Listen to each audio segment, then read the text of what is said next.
My name is Ray, and I never thought the greatest betrayal of my life would come from my only son. One evening, while grilling steaks for what should have been a simple family dinner, I saw him crouched over my work backpack, slipping something inside with hands that shook too carefully. Hours later, the police stormed my home, and my own child pointed straight at me as if I were a criminal. What he didn't know was that I had already changed the game, and his secret was sitting in his drawer, waiting to expose him. This isn't just a story about theft. It's about love mistaken for weakness and the price a father pays when boundaries come too late.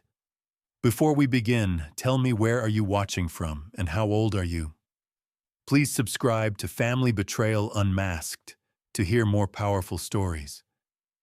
I never imagined a family dinner could turn into a battlefield, but that night it did. My son Terry slammed his fist on the oak table so hard the salt shaker toppled, scattering white grains across the wood like shattered glass. The sound jolted me more than the impact itself. He wasn't asking this time, he was demanding. "Dad, we need another $2,000 this month." His tone wasn't that of a man respectfully asking his father for help. It was the bark of someone who felt entitled. For a long moment, I sat there with my fork suspended in midair, a piece of meatloaf impaled on the tines. I set it down slowly, the metal clinking against the plate, a sound far louder in the silence that followed. I stared at my son, 28 years old, strong and healthy, but always reaching for my wallet instead of his own effort. Across from him sat his wife Zella, twisting her wedding ring with fingers that trembled.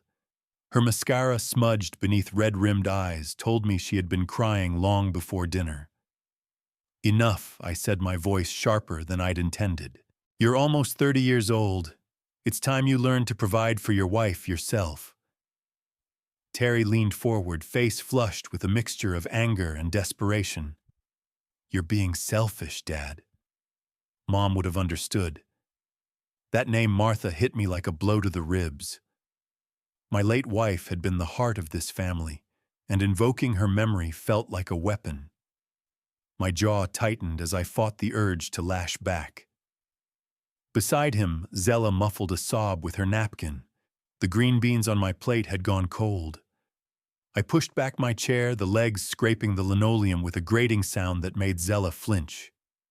The overhead light cast shadows across all our faces, harsh and unforgiving, turning that dinner table into something that looked more like an interrogation room than a place of comfort. I rose slowly, every muscle reminding me that I wasn't as young as I used to be. "I've already given you $1,200 this month alone.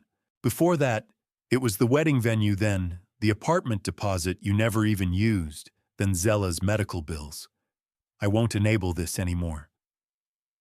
My words landed heavy. Terry's breathing grew ragged, his chest rising and falling like a man preparing for a fight. Zella pressed her napkin harder against her mouth, eyes fixed on her plate, as though she might disappear if she didn't look up. I turned toward the kitchen doorway, not looking back, but I could feel Terry's stare burning holes into my back. Behind me, I heard Zella whisper something urgent, but I couldn't make out the words. My footsteps on the stairs felt heavier than usual, each one carrying me further away from the wreckage of another failed attempt at connection. That was the night I realized something inside my son had shifted. This wasn't just about money anymore. It was about power control and a dangerous belief that I owed him my entire life. So let me ask you, have you ever faced that moment when your own child looked at you not with love, but with calculation? How would you have handled it? The next morning should have felt ordinary, coffee brewing, sunlight slanting through the blinds, the hum of the refrigerator. But it didn't. The house carried the weight of last night's argument, like a storm cloud that refused to move on. I stood at the sink in my old flannel shirt, washing dishes that had sat untouched after the fight. The water was hot, nearly scalding, but I welcomed the sting. It reminded me I was still in control of something, even if my family wasn't one of those things anymore. Terry shuffled into the kitchen a little after 7. His hair was a mess, his t-shirt wrinkled, and the shadows under his eyes spoke louder than his mumbled mourning. He didn't look me in the eye, just reached for a mug and poured himself some coffee, spilling a few drops on the counter. Zella followed soon after, wrapped in her bathrobe like a shield, her face blotchy from crying. She offered me a tentative good morning, as though politeness might erase what had been said. The silence between us stretched thick and uncomfortable. Finally, Terry broke it. "I'm going out today, job interviews." His voice carried more defense than confidence, as if he was already bracing for my disbelief. I dried my hands on a dish towel and turned to face him. His eyes darted away before I could even meet them. "Take the house key," I said evenly, "in case I'm not here when you get back." The implication hung in the air like smoke. Maybe I wouldn't be here, or maybe he wouldn't. Terry's jaw tightened, but he didn't argue. Instead, he grabbed an apple from the counter and paced toward the door sneakers squeaking on the linoleum. Before he left, I stopped him. "Terry," I said, letting his name hang heavy. He turned a flicker of hope in his eyes. "Responsibility," I told him quietly. "It's not a dirty word." The flicker died instantly. Without a word, he left, slamming the door hard enough to rattle the windows. Zella remained at the table, staring at a piece of burnt toast she hadn't touched. Her eyes lifted to mine, pleading as if she wanted to speak, but couldn't find the courage. I didn't press her. Instead, I poured my coffee into a travel mug, grabbed my cooler, and headed out to the garage. The sound of my truck starting up felt steadier than anything in that kitchen. Driving to the construction site, I kept replaying the exchange in my head. Martha's voice echoed in the back of my mind, her reminder that love didn't mean enabling, that our son needed to stand on his own 2 feet. But her absence was a void Terry seemed determined to fill with manipulation. By the time I parked at the job site, one truth had settled hard into my chest. This wasn't just about money. My son was learning how to play me, using guilt as a lever, grief as a weapon. And I had let him. So tell me, what would you do if someone you loved used your deepest loss as a bargaining chip?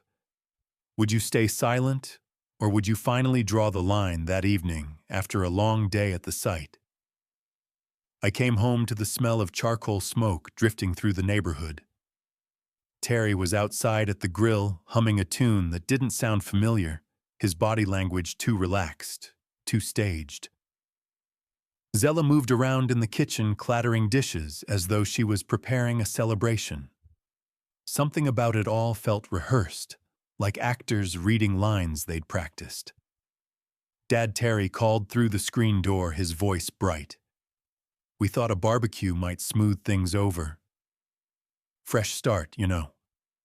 He grinned, 2 wide teeth clenched just enough to betray the effort. I nodded, though unease stirred in my gut. "Sounds good," I said.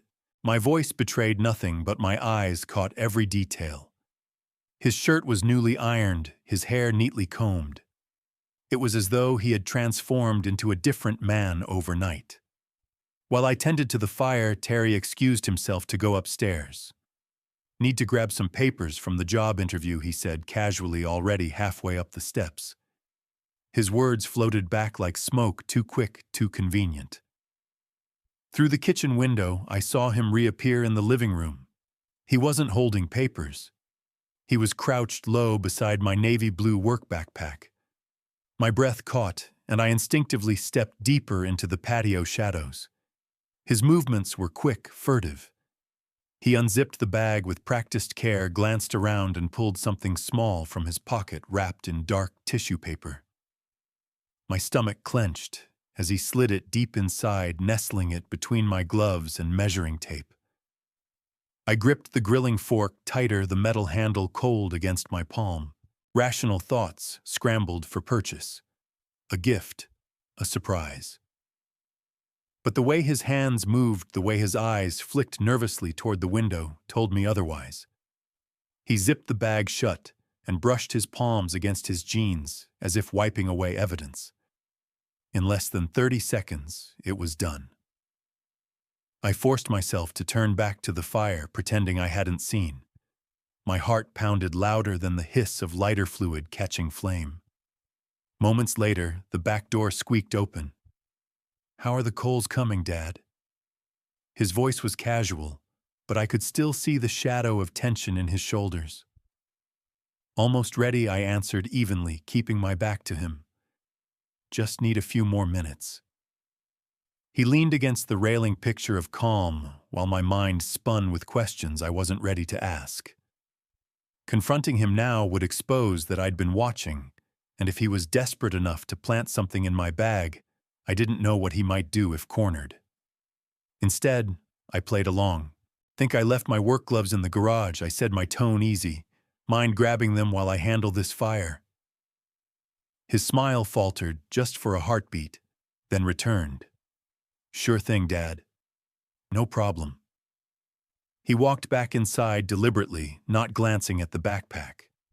That's when I knew whatever he'd hidden in there wasn't meant to be found by me. It was meant to be found by someone else, and that realization chilled me more than the night air ever could. So let me ask you, have you ever caught someone you love in the middle of a lie so bold it left you breathless? What did you do with that knowledge? The moment Terry disappeared upstairs, I slipped through the back door, my heart thudding against my ribs like a hammer. The living room felt different now, not like the familiar place where I'd read the morning paper, but like a stage set for betrayal. Every creak of the floorboard sounded louder, every shadow sharper. I moved toward my work backpack, each step deliberate, every sense alert, as though the house itself might betray me. The zipper made a faint metallic whisper as I pulled it open. My gloves, measuring tape, and worn spiral notebook greeted me, ordinary objects of an ordinary life. But buried deep, I found what I feared, a small bundle wrapped in dark tissue paper, its edges smoothed with careful precision. My hands trembled as I unwrapped it, the crinkling paper echoing like gunfire in the silence. A diamond ring emerged, the stone so large it caught the lamplight and fractured it into 1,000 tiny rainbows across the wall. It was no trinket, no imitation. The weight alone told me this was real, $15,000, maybe $20,000 worth of someone else's fortune. My breath caught in my throat. Why would Terry hide something like this in my bag? The answer came swift and cruel. If the police or anyone searched, I would look like a thief. He wasn't just asking me for money anymore. He was framing me for something I hadn't done. I sank into the nearest chair legs, weak. The ring felt hot in my palm as though it carried the heat of his betrayal. My mind spun back to every emergency that had drained my savings, every guilt-laden plea where he'd invoked his mother's memory. All this time I thought I was helping a struggling son. Instead, I'd been feeding a man who had learned to weaponize my love. Water pipes groaned upstairs, his signal that he was in the bathroom. I had minutes, maybe less. Instinct took over. I slipped the ring into my pocket, repacked my bag, and zipped it closed as neatly as he had left it. My hands shook, but my resolve hardened. If he wanted to play games with evidence, he wasn't the only one who knew how to set a trap. I crept up the stairs, careful to avoid the third step that always squeaked, and entered his bedroom. The dresser stood against the far wall, the middle drawer half open with socks spilling over the edge. I pushed aside the cotton and created a hollow. The tissue paper crinkled softly as I placed the ring inside, burying it beneath layers of fabric. I closed the drawer gently, ensuring no sign of disturbance remained. From the patio, Terry's voice floated up, casual and bright. "Dad, these steaks are looking perfect, perfect." That word burned. He had no idea his perfect plan had just been rewritten. "So let me ask you, if you discovered your own child trying to frame you, would you confront them immediately? Or would you play along until the truth revealed itself? I stepped back onto the patio just as the coals flared, smoke curling into the twilight sky. From the front yard came the sound of car doors slamming 3 in quick succession. It startled me so much, I nearly dropped the spatula. Terry's head snapped up, and for the first time that night, his mask slipped. The eager anticipation in his eyes betrayed more than words ever could. "Who's here?" I asked, trying to sound casual, though confusion cut through my tone. He shrugged, feigning surprise. "No idea. Maybe neighbors checking on the smoke." But his voice carried too much confidence, like a man reciting lines he'd practiced. The truth arrived a heartbeat later. 3 uniformed officers entered through the side gate, led by a stern-faced woman whose hand hovered near her radio. "Police." Nobody move. Zella stepped out from the kitchen carrying a salad bowl only to freeze. The bowl slipped from her hands, lettuce scattering across the bricks like confetti at a funeral. Terry wasted no time. He pointed straight at me, finger steady as steel. "Officer, that's him." I saw the ring in his backpack. The words struck harder than any fist. My mind reeled, but I forced myself to breathe. Terry's body language was too perfect, too prepared. He wasn't shocked, he was rehearsed. The lead officer, Brooks, ordered me to step away from the grill. Her partners flanked the yard eyes, scanning as though I might bolt. I obeyed, my hands raised slightly, spatula clattering onto the stones. Inside, I watched as Brooks methodically unpacked my work bag. Measuring tape, gloves, notebook, everything laid out neatly on the coffee table. Each item looked more like evidence than the tools of a working man. Terry hovered close, pointing with practiced ease. "Check the front pocket." That's where he put it. But pocket after pocket came up empty. Brooks glanced at me, then back at Terry. His certainty began to crack, his voice pitching higher. "It has to be there, I saw him put it in." That's when instinct turned into strategy. My voice was calm, steady, the way I'd sounded on job sites when solving an engineering problem. "Officer, maybe you should check my son's dresser drawer." For a split second, Terry's composure shattered. Panic flashed in his eyes, and his protests came fast, too fast. "What? No, that's ridiculous. You can't just..." But Brooks was already moving her partner close behind. We climbed the stairs together, my son trailing with frantic words tumbling over each other. The drawer opened, and there it was, the tissue bundle exactly as I'd placed it. The ring caught the bedroom light, dazzling and damning all at once. Brooks slipped it into an evidence bag, fingerprints intact.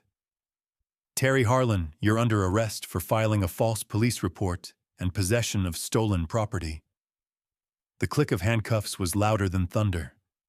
Zella collapsed into sobs that no longer looked rehearsed. And me, I stood frozen, spatula grease still on my hands, realizing my own son had tried to erase me from my life. "So I ask you, what would you do if the child you raised turned you into his enemy?" The sound of handcuffs snapping shut still echoed in my ears as neighbors gathered outside, their porch lights flickering on one by one. What should have been an ordinary evening barbecue had turned into a public spectacle. My son, my own flesh and blood, stood shackled between 2 officers, while Zella cried into her hands, lettuce still scattered across the patio like the debris of a failed celebration. "Sir, step back," Officer Brooks instructed firmly as Terry shouted, "This is a mistake. He's the thief, not me." His voice cracked with desperation, but his body language betrayed something different, an eagerness as though he thought the scene was still under his control. Inside, Officer Martinez spread the contents of my backpack across the coffee table, every pocket turned out, every tool lined up like evidence in a courtroom. I stood there, my heart pounding, but my mind steady. I had worked with blueprints my whole life. I knew how to dismantle chaos into order. This was no different. Brooke studied the empty bag, her brow furrowed. Mr. Harlan, your son, claimed he saw you place the ring in here earlier. Is there any reason he would say that I met her eyes? Voice calm. There's only one reason someone would know exactly which pocket to point to. They put it there themselves. The officers exchanged glances. Terry lunged forward, his voice rising. He's lying. I saw it with my own eyes. It was right there. His certainty sounded too polished, rehearsed. For the first time, doubt crept into his performance. Brooke straightened, scanning the room with sharp eyes. We'll need to conduct a full search of the premises. I nodded. Do what you need to. As they moved systematically through the house, Terry grew more frantic. His earlier confidence unraveled into bursts of protest. You don't understand, he planned this. His finger jabbed toward me again, but the officer's attention was shifting. They'd seen desperation before, and they knew its smell. When Brooks finally ordered the upstairs checked, Terry's mask slipped entirely. His words tumbled out in fragments, excuses colliding with accusations. Zella clung to the doorway, mascara streaking down her face, looking less like an accomplice and more like someone who had bet on the wrong side.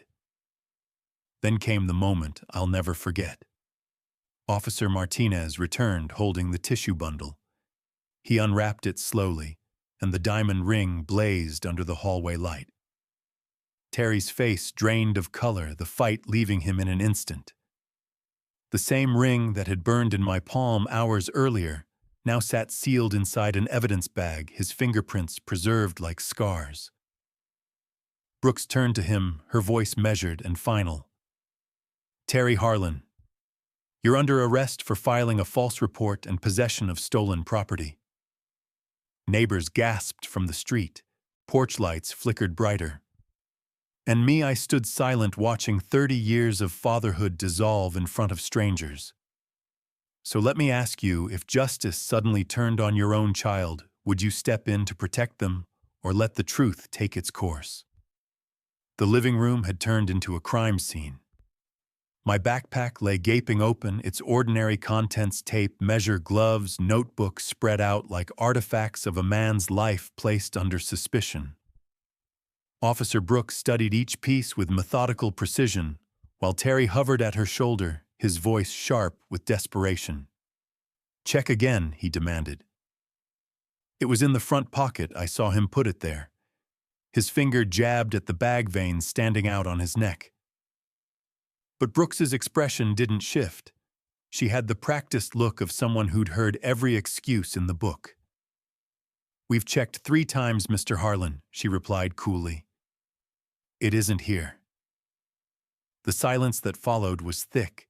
Zella sniffled from her perch near the kitchen doorway, her hands trembling as she clutched the edge of the counter. The smell of charred steaks drifted in from outside, mixing with the acrid scent of fear. Terry's eyes darted between me and the officers. His act was unraveling. I could see it the way his voice cracked, the way his shoulders hunched, as though the walls were closing in. He must have moved it.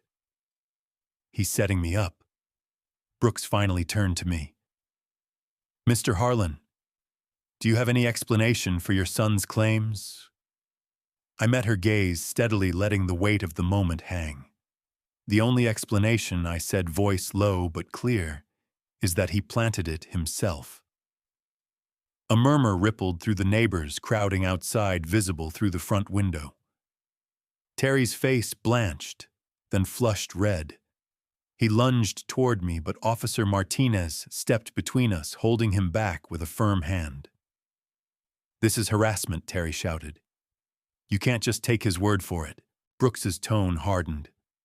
Then we'll search the rest of the house.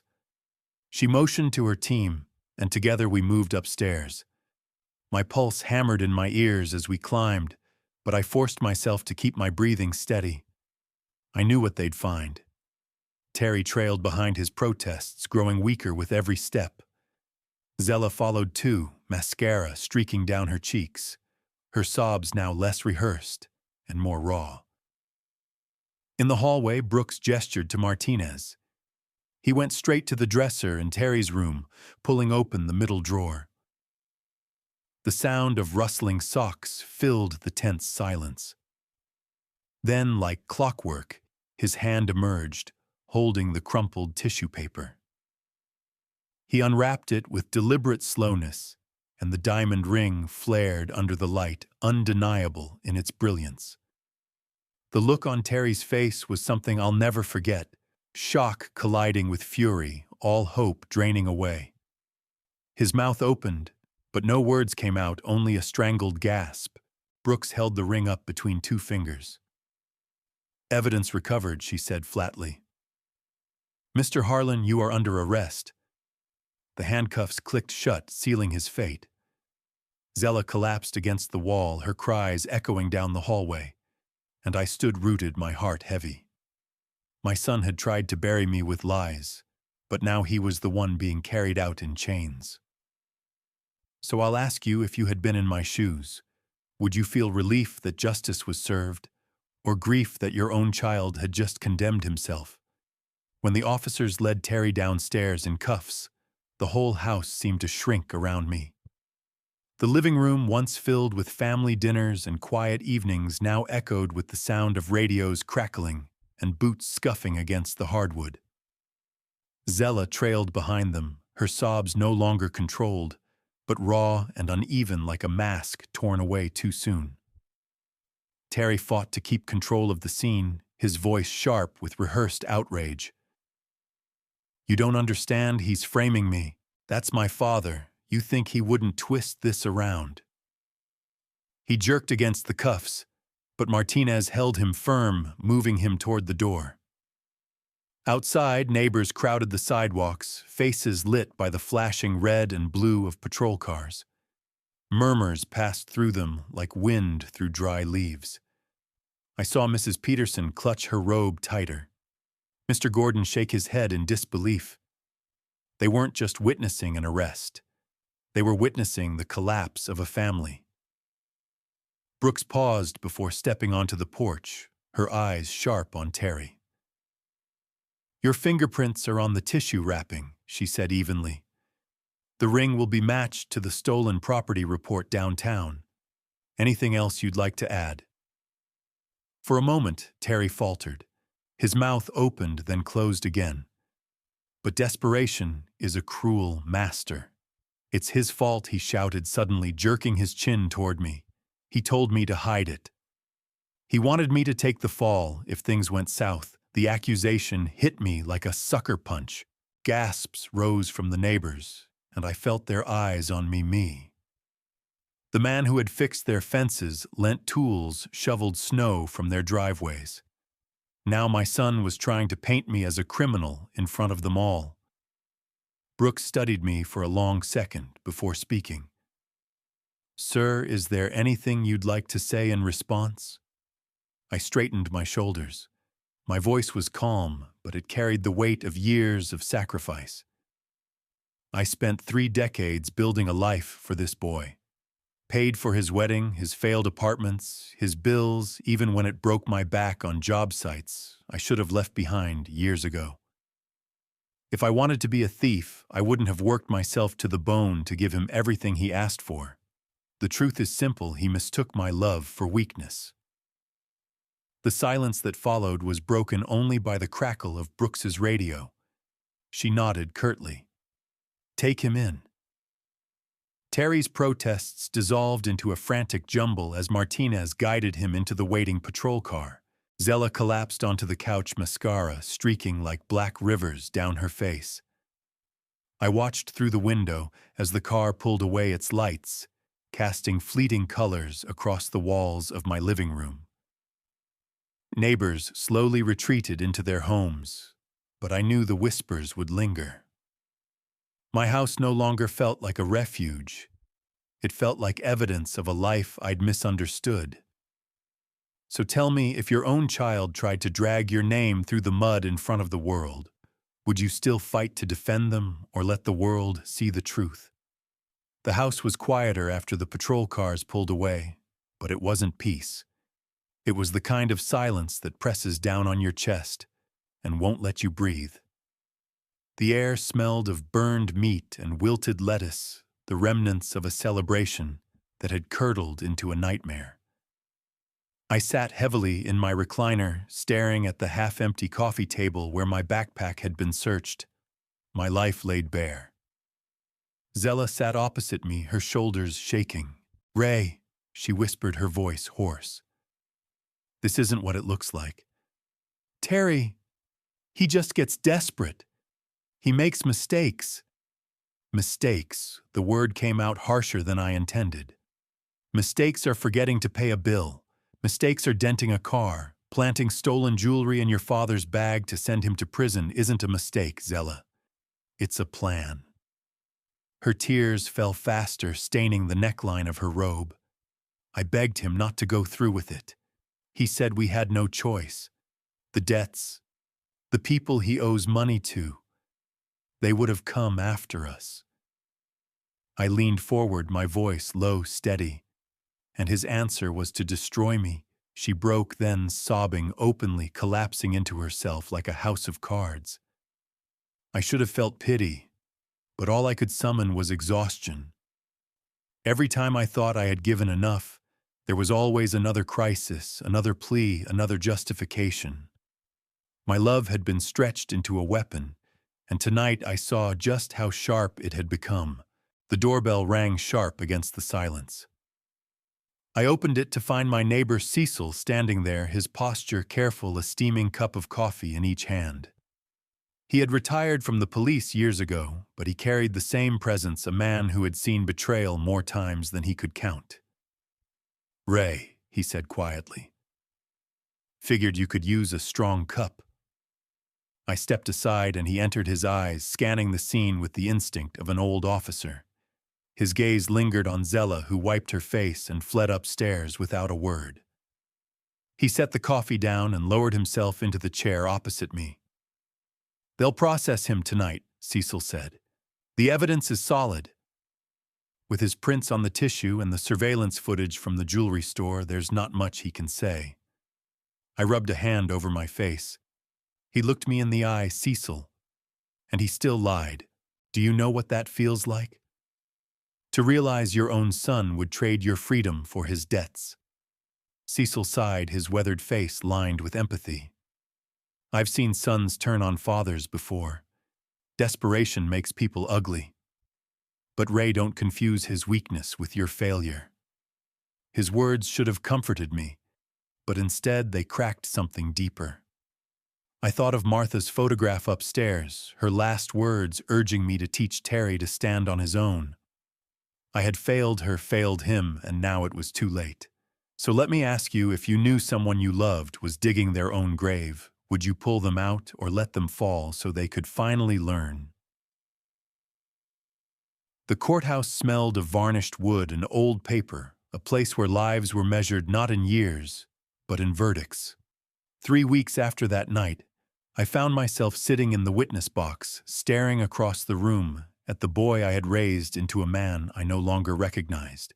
Terry sat at the defendant's table in County Jail, Orange, his hands cuffed in front of him. He looked smaller somehow, his shoulders slumped, his eyes darting nervously around the courtroom. "Mr. Harlan," the prosecutor began, "please describe what you observed on the night of April 17th. My voice was steady, stripped of everything but truth.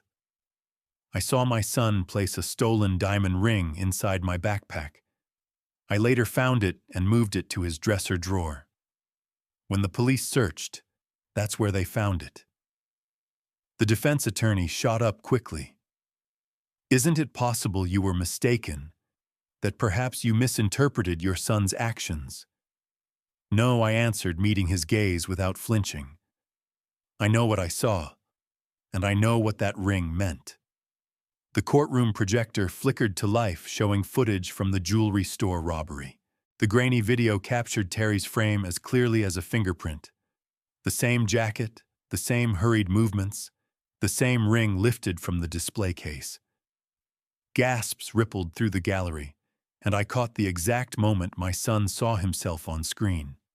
His eyes widened, his lips parted, and for a second I thought he might collapse. Judge Reed's voice was calm but firm. "The evidence is conclusive. Mr. Harlan, do you wish to say anything before sentencing?" Terry's composure shattered. "Dad, you don't understand. The debts, they were going to hurt me. I didn't mean for it to go this far." His words cracked, spilling into sobs. But desperation doesn't erase intent. The gavel struck once sharp as a gunshot. 5 years in state prison for armed robbery and attempted witness tampering. The bailiffs moved swiftly, guiding Terry out as his pleas echoed through the chamber. He looked back once, his eyes searching mine for something: mercy, forgiveness, perhaps a lifeline. I gave him nothing. Not out of cruelty, but out of clarity. Some lessons only come with consequences.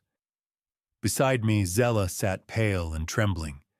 The judge turned to her, announcing probation and community service for her role. She nodded mechanically, as though hearing her fate from underwater. Reporters swarmed the hallways when court adjourned, questions flying about betrayal and justice. I ignored them all, walking past with my head high. Cecil met me at the exit, his hand firm on my shoulder. "It's done," he said. "Time to think about your future, not his mistakes." As we stepped into the sunlight, I realized he was right. The law had spoken, but the deeper judgment, the one I'd carry in my heart, was only beginning. "So I'll ask you, if justice takes your child away, do you see it as punishment or as the only hope for redemption left?" The morning after the sentencing, I sat alone at my kitchen table, the same table where Terry once slammed his fist and demanded money. Now it was covered with papers, police reports, court documents, photographs of evidence. They looked like blueprints for a building, but instead of steel and concrete, they mapped out the wreckage of my family. The coffee in my mug had gone cold hours ago, untouched. Martha's favorite cup with the faded blue flowers along the rim sat between my hands. I couldn't bring myself to drink from it. It felt tainted, like everything else in this house. Zella lingered in the hallway, eyes swollen from sleepless nights. Her voice cracked when she spoke. "Ray, please, he's my husband. He made mistakes, but he's still your son. Can't you forgive him?" I looked at her, weary and hollow. "Forgiveness isn't the problem. Responsibility is. He didn't just stumble, he planned every step. He was willing to let me rot in prison so he could inherit what I built. That's not a mistake, Zella. That's a choice." She flinched, as though the words were a slap. I almost felt sorry for her, but then I remembered the way she clapped her hands that night when Terry announced his fake job. She had played her part in the performance. The phone buzzed on the counter. It was Cecil. "Ray," he said, when I answered, his voice steady as ever. "The prosecutors want to meet again. They've uncovered more. Looks like Terry had been planning this for months. Credit card debt. Gambling markers from the Prairie Wind Casino. Nearly $23,000. The number churned in my stomach. All those times Terry came to me begging for help with rent, with medical bills, with deposits. None of it had been what he claimed. He'd been bleeding me dry to cover bets and losses, hiding behind Zella's tears and my grief for Martha. After Cecil hung up, I sat there staring at the reports spread across the table. They told a story I hadn't wanted to admit. My son wasn't just desperate, he was calculated. Every emergency had been an act, every plea rehearsed. He had turned me into his personal bank, and when the well started to run dry, he decided to bury me instead. Zella stepped closer, her voice trembling. "Ray, I didn't know about the gambling. He told me it was stress, that the migraines were from worry. I thought if I stood by him, it would pass. I swear I didn't know." I met her eyes and saw fear there, fear of the world outside this house, fear of living without Terry's manipulations to guide her. But fear doesn't erase complicity. She had chosen to believe his lies because they were easier than the truth. The weight of it pressed down on me, 30 years of fatherhood reduced to a stack of evidence and a son behind bars. So let me ask you, if the evidence proved your child had used you not once, but for years, would you see them as desperate or as dangerous? I couldn't sleep that night. The house groaned with the weight of its silence, every creak and sigh of the floorboards, reminding me that this place no longer felt like a home, but a mausoleum of trust. I wandered the hallway, my steps echoing past the photographs that still hung on the walls. Family vacations, birthdays, holidays, long before betrayal took root. Looking at Terry's smiling face in those frames was like staring at a stranger wearing my son's skin. In the kitchen, I spread the financial records across the table once more. Cecil had been right. The trail was as clear as any set of blueprints. $23,000 in gambling debts. Charges at the Prairie Wind Casino stacked one after another, masked by frantic withdrawals and cash advances. Every so-called emergency he'd brought to me, the wedding deposit, Zella's medical bills. The apartment was just camouflage for his losses at the tables. I felt Martha's absence heavier than ever. She had always believed in tough love, teaching Terry the value of standing on his own 2 feet. "Don't let him live in our shadow forever," she'd said near the end. I thought I'd honored her by helping him through life's bumps, but in truth, I had failed her. I had fed his weakness until it became a weapon against me. Zella appeared in the doorway, her eyes rimmed with exhaustion. "I heard you moving around," she whispered. "You should rest." "Rest?" I barked a bitter laugh. "How do you rest when your own son tries to trade your freedom for his debts?" She flinched, but didn't retreat. "Ray, he wasn't always like this. The gambling, it changed him. He was drowning and he thought this was the only way out." I shook my head. No. People drown when they fight to survive. Terry dug his own hole and tried to bury me in it. Her tears came again, spilling down her cheeks. I stood by him because I thought that's what a wife is supposed to do. But I see now. I was part of it too. For a moment I studied her face, searching for sincerity. I believed she regretted her part, but regret doesn't erase betrayal. "You both had choices," I said quietly. "You chose to use me instead of face the truth." The weight of those words seemed to collapse her. She sank into a chair, shoulders shaking, whispering, "I don't know where to go now." I turned back to the papers, stacking them into neat piles, evidence, debts, consequences. My engineer's mind needed order even in chaos. Looking at the numbers, the dates, the trail of deceit, something inside me hardened. Terry hadn't been desperate in a single moment. He had been deliberate for years. And in that realization, I felt something shift. Love had blinded me, but clarity was its own kind of mercy. So let me ask you, when patterns of betrayal reveal themselves, do you still call it a mistake?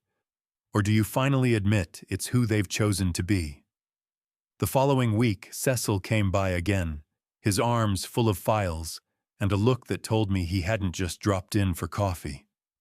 He spread the documents across my kitchen table, pushing aside the cold mug that had sat there since morning. "Ray," he said, his voice steady but heavy, "the prosecutors think this was more than desperation. It was a frame-up months in the making." I leaned back in my chair, the weight of his words pressing down like an extra decade on my shoulders. "Months." He nodded grimly, pointing to the timeline. "Casino withdrawals in January. A surge in credit card advances in February. By March, he was already rehearsing stories for Zella medical bills, job interviews, everything designed to keep you distracted. And then April, that's when the jewelry store robbery happened. He didn't just panic, Ray, he prepared. The room spun slightly as I stared at the neat columns of dates and numbers. Each entry was another cut, another lie. For years I had thought I was helping him survive. In reality, I had been financing his collapse. Cecil tapped the stack of loan documents I'd kept hidden in the nightstand. And these, they prove motive. He bled you dry, then figured framing you would erase the evidence. With you behind bars, the debts disappear and he inherits everything. Martha's voice came back to me as sharp and clear as the day she said it. Teach him to fly on his own ray. Don't let him live in our shadow forever. I had ignored her, thinking I was doing right by our boy. Now I saw it plain, I had failed her. I rubbed my temples, exhaustion sinking into my bones. I thought love meant never saying no. Turns out it meant I was handing him the knife he used to stab me in the back. Cecil's gaze softened. Ray, you're not the first father to confuse enabling with love, but you're lucky you saw through it before it destroyed you. Zella appeared in the doorway, her hair unkempt, her face pale. She looked at the files spread across the table, then at me. He told me it was stress, she whispered. Said the headaches were from work, not gambling. I wanted to believe him. I didn't want to see the truth. Her voice cracked and she sank into a chair. What happens to me now? I studied her carefully. She was as much a victim as she was an accomplice. Maybe she hadn't known everything, but she had played her role, clapping at his lies, crying at the right times, lending credibility to his charade. That depends on you, I said quietly. You can keep pretending he was just unlucky, or you can admit he chose this path and figure out how to walk your own. The house felt smaller with the truth filling every corner. 30 years of fatherhood had come down to evidence bags and courtrooms. So let me ask you, if you discovered your child had planned your destruction, step by step, would you feel anger or would you feel sorrow for the person they chose to become? The courthouse was colder than I expected, not in temperature but in spirit. Wood-paneled walls and polished floors couldn't mask the tension that hung in the air. I sat stiff in the witness box, every eye on me. Across the aisle, Terry sat in shackles, his once bright confidence replaced by a hollow stare. For a fleeting second, I saw the little boy I had taught to ride a bike wobbling down the driveway with a helmet too big for his head. Then the image dissolved, replaced by the man who had tried to trade my freedom for his debts. The prosecutor's voice was crisp. Mr. Harlan, can you describe what you saw on April 17th? I cleared my throat, steadying my hands on the railing. I saw my son place a diamond ring in my work backpack. I later moved it to his dresser drawer where the police found it. A murmur rippled through the room. I kept my eyes forward, refusing to meet Terry's gaze. The defense attorney stood buttoning his jacket. Mr. Harlan, isn't it possible you misinterpreted your son's actions? Perhaps he was hiding the ring for safekeeping. I let out a breath, not of anger, but of weary clarity. No. Safekeeping doesn't come with lies, rehearsed job offers, and calling the police on your own father. He wasn't protecting me, he was framing me. The attorney pressed harder, his voice rising. But you admit you moved the evidence yourself. Isn't it possible you tampered with it to make him look guilty? I leaned forward, my voice firm. I moved it because instinct told me something was wrong. If I hadn't, I'd be sitting in prison right now. The evidence speaks for itself. My son's fingerprints are on that tissue paper, not mine. The prosecutor seized the moment. Your Honor, at this time, we'd like to show the surveillance footage from Diamond Haven Jewelry. The screen flickered, and grainy footage filled the courtroom. There he was, Terry, clear as day, stuffing the ring into his jacket pocket, his movements quick and furtive. Gasps echoed through the gallery. My son's head dropped, his face pale, as if all the air had been sucked from his lungs. Judge Reed leaned forward.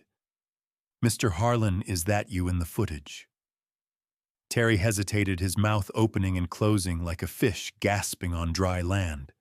Finally, his shoulders slumped. "Yes," he muttered. The gavel struck once, a sound that reverberated through my bones. "This court finds sufficient evidence of guilt. Sentencing will proceed." As the bailiffs rose to escort Terry out, he looked at me, really looked at me for the first time since this nightmare began. His eyes begged for something: mercy, forgiveness, maybe even rescue. I gave him nothing but silence. Because sometimes silence is the only answer left when words have been used as weapons. So let me ask you, if you watched your child exposed by undeniable truth, would you cling to hope, or would you accept the finality of justice?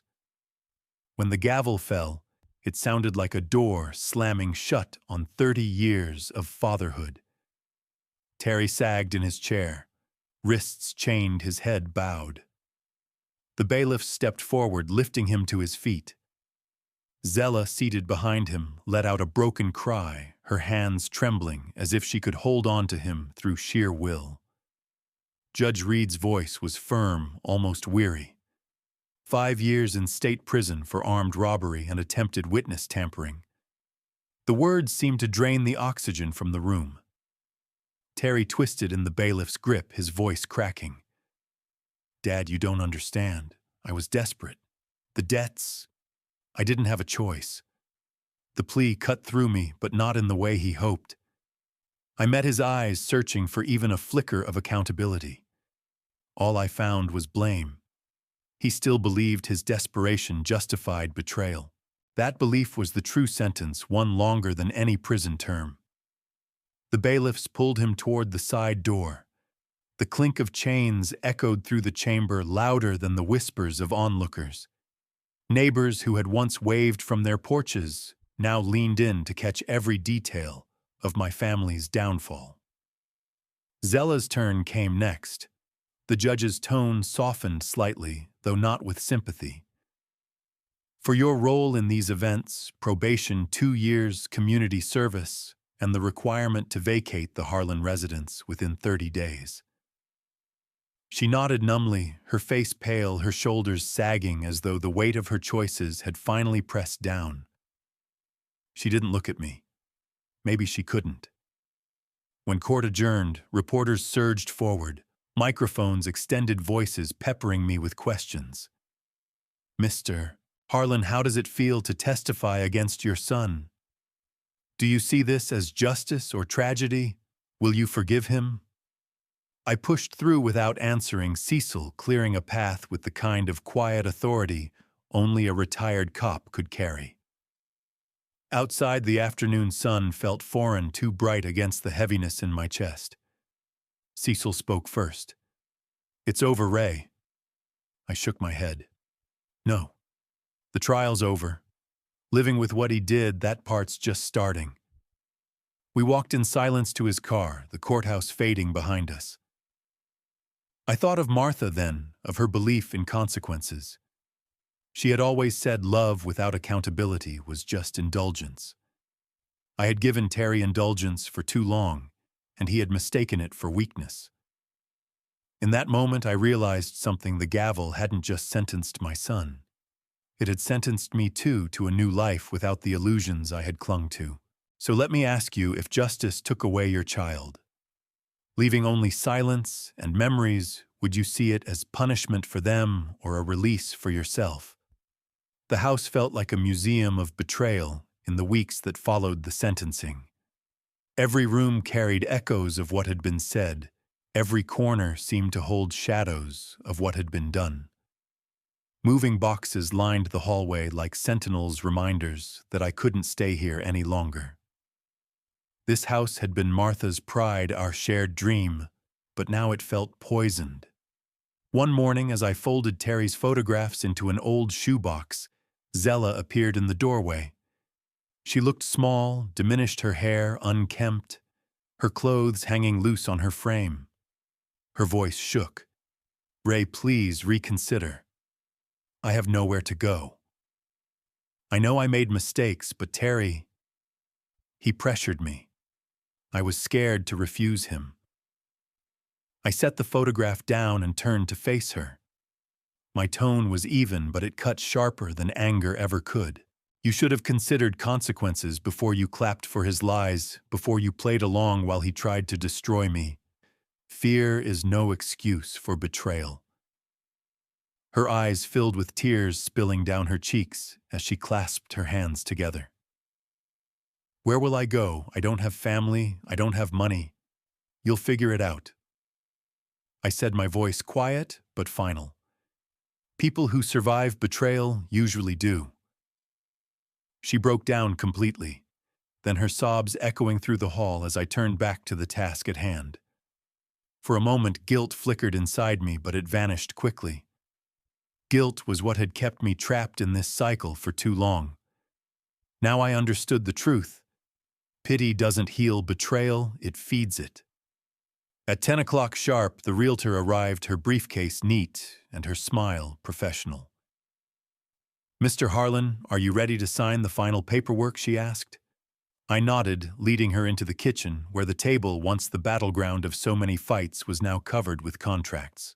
As I signed, pen scratching against paper, I felt something inside me loosen. Ownership shifted, not just of the house, but of my future. I wasn't chained to Terry's debts anymore, or to Zella's excuses, or even to the ghosts of Martha's dreams for this place. I was free to begin again. Cecil appeared at the door just as we finished, his presence steady as always. He had helped me load the moving truck earlier, boxes stacked carefully, tools and clothes, organized with the same precision I had once used on construction sites. He didn't need to say much. His silence carried more support than words ever could. When the realtor handed me the keys to my new apartment in Denver, I turned them over in my palm, their weight solid, promising. The mountains awaited me, a fresh horizon, a clean start. So let me ask you, if the home you built with love became poisoned by betrayal, would you stay and endure, or would you walk away to protect what's left of your peace? The day of departure came faster than I expected. The moving truck idled in the driveway, its engine humming like a countdown. Inside the house was stripped bare, no curtains on the windows, no pictures on the walls, just echoes where laughter and arguments once lived. I walked slowly through each room, saying my own kind of farewell, not to the place itself, but to the life I had lived within it. In the spare bedroom, Zella stood with a single suitcase at her feet. Her eyes were swollen, her posture defeated. She looked at me with a desperation that twisted something in my chest. "Ray," she said softly, "don't make me leave like this. I was wrong. I was blind. But I never wanted you hurt." I studied her face, searching for truth. Maybe she believed what she was saying now, but when it mattered most, she had chosen Terry's lies over my trust. "You had a chance to stand up," I told her. "Every tear, every smile, you played along. You helped sell his story. And if the police hadn't found the ring in his drawer, I'd be sitting in a cell right now while you both lived in this house." Her shoulders sagged. I didn't think he would go that far. "You thought wrong," I replied quietly, "and choices have consequences." The weight of my words seemed to press her down further. She clutched her suitcase, staring at the floor. "Where will I go? That's not my responsibility anymore," I said. The words were heavy, but they carried a freedom I hadn't felt in years. The doorbell rang sharp against the silence. The realtor had arrived, papers in hand, ready to finalize the transfer. She greeted me with brisk efficiency, and together we sat at the kitchen table.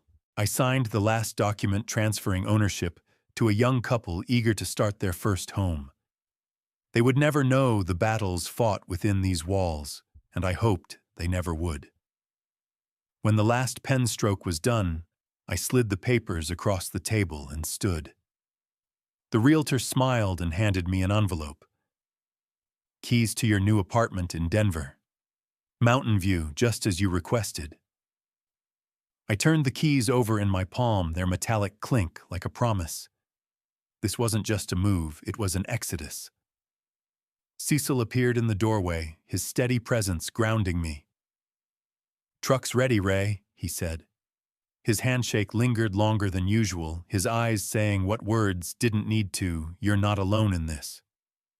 As I stepped outside, Zella followed me to the curb. Her suitcase rolled awkwardly across the pavement. "Ray, please," she whispered one last time. But I shook my head. I wasn't cruel, I was finished. The moving truck pulled away first, carrying what little I had chosen to keep tools, clothes, Martha's photographs, and the proof of my innocence. I climbed into my pickup, the Denver plates glinting in the sunlight, and started the engine. So let me ask you, if you had the chance to leave behind everything that betrayed you, would you take it, or would you cling to the ruins? The rearview mirror showed me Omaha shrinking into the distance block by block until the streets that once held my life became nothing more than a blur of rooftops and trees. My pickup hummed steadily beneath me, the moving truck following behind like a loyal shadow. For the first time in years, I felt the road opening ahead instead of closing in. The highway stretched wide and straight, the kind of road that made you think about everything you were leaving behind.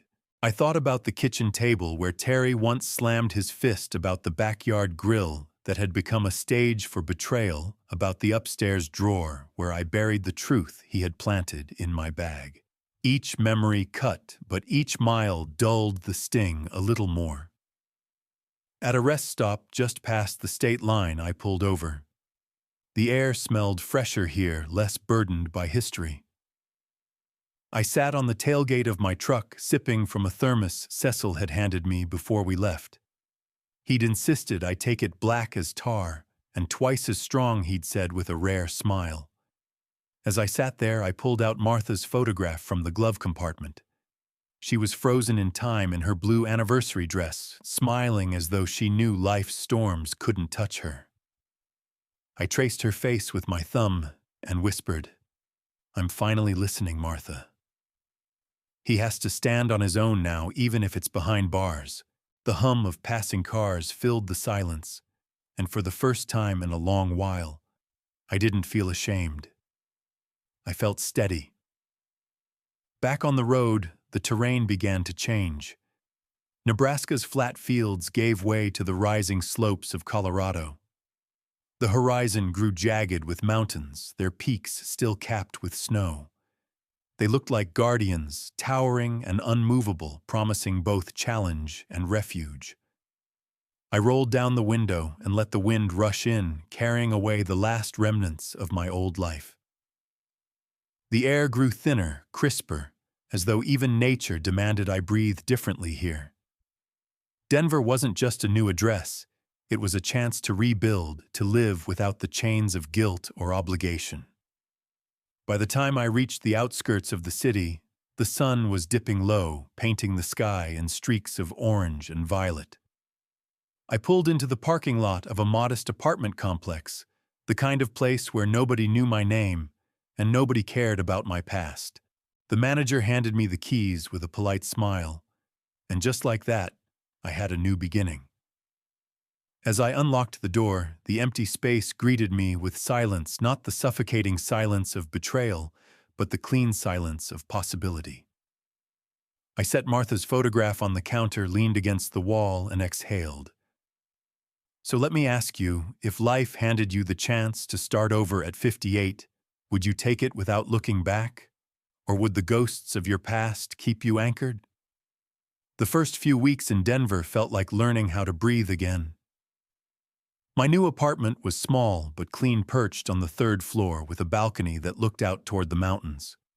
Every morning I stood there with a mug of coffee, watching sunlight crawl down the ridges until it spilled across the city. It was quiet, peaceful, yet the silence no longer pressed on me. It gave me space to think. I filled the days with work. A contractor friend of Cecil's set me up with small jobs, fixing fences, patching roofs, the kind of labor that kept my hands busy and my mind clear. For the first time in decades, the money I earned stayed in my pocket. No late-night phone calls begging for rent, no medical emergencies that drained my savings.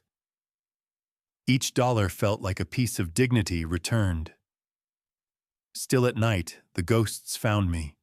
I would sit with Martha's photograph on the counter, remembering her voice, her unwavering faith in consequences.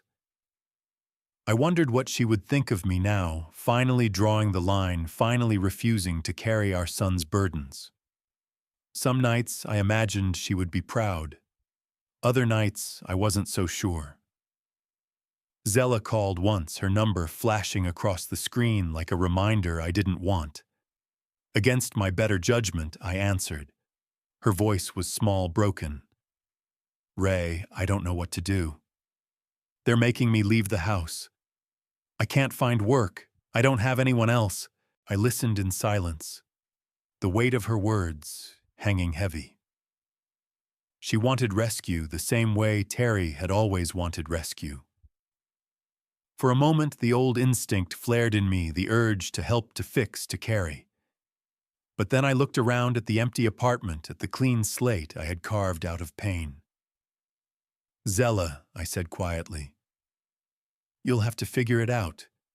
You stood by him when he tried to bury me. That choice has a price." Her sobs filled the line, but I didn't waver. "I'm sorry," I added, "but my life isn't yours to salvage." Then I hung up. My hands shook, but it wasn't weakness. It was strength I hadn't known I still had. The next morning, I drove west toward the mountains, letting the road climb higher, winding through pine forests and streams that sparkled in the sunlight. The air was thin, clean. For the first time, I felt something close to freedom. I pulled over at a scenic overlook, leaning on the guardrail as the valley spread out below me. The wind carried a chill, but it also carried promise. I whispered into the open air, "Martha, I'm finally learning to live for myself.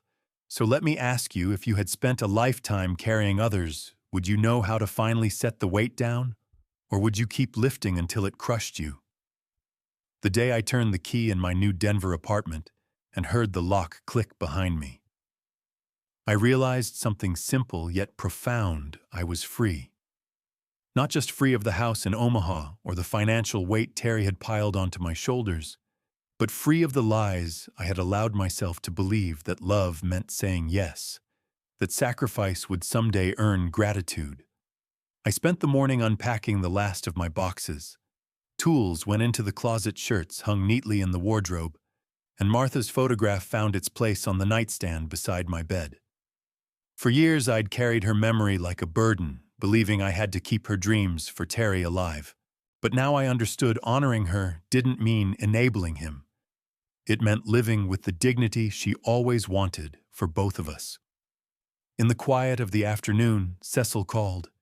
His voice carried that familiar steadiness, the kind that reminded me I wasn't alone.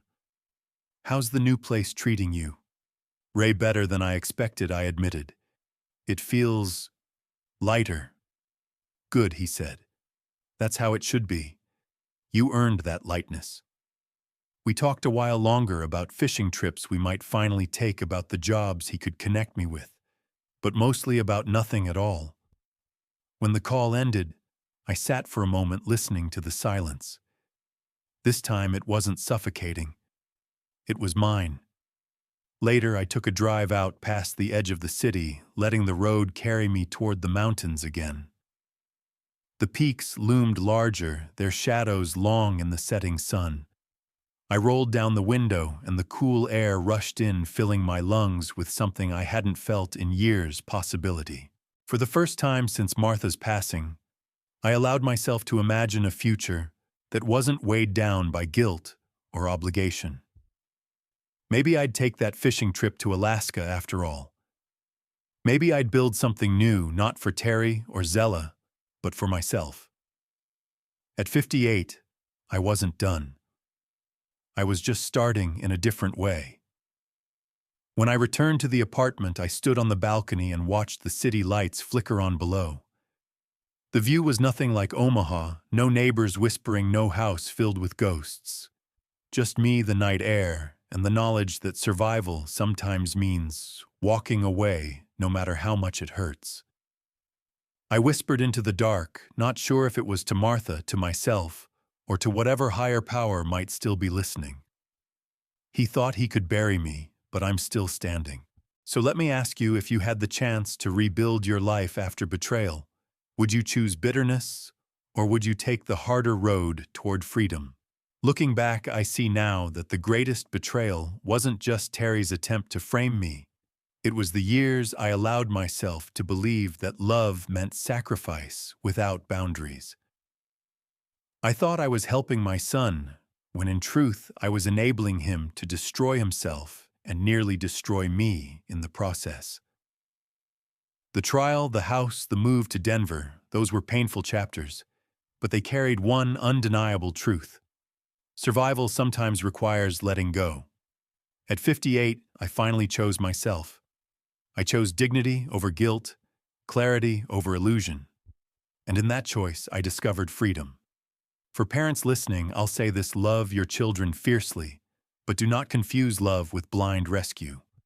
There's a fine line between helping and harming, and crossing, it can cost you everything. If you see patterns of manipulation, address them. Don't wait for betrayal to force your hand. Martha's words still echo in my mind: teach him to fly on his own. I failed her for years, but in the end, I honored her by finally letting go. My son's fall was his own doing, not mine. Now I want to ask you, have you ever faced betrayal from someone you loved deeply? How did you respond, and what did it teach you? Share your story in the comments so we can all learn from one another. And if this story meant something to you, please like, subscribe, and share. Thank you for listening.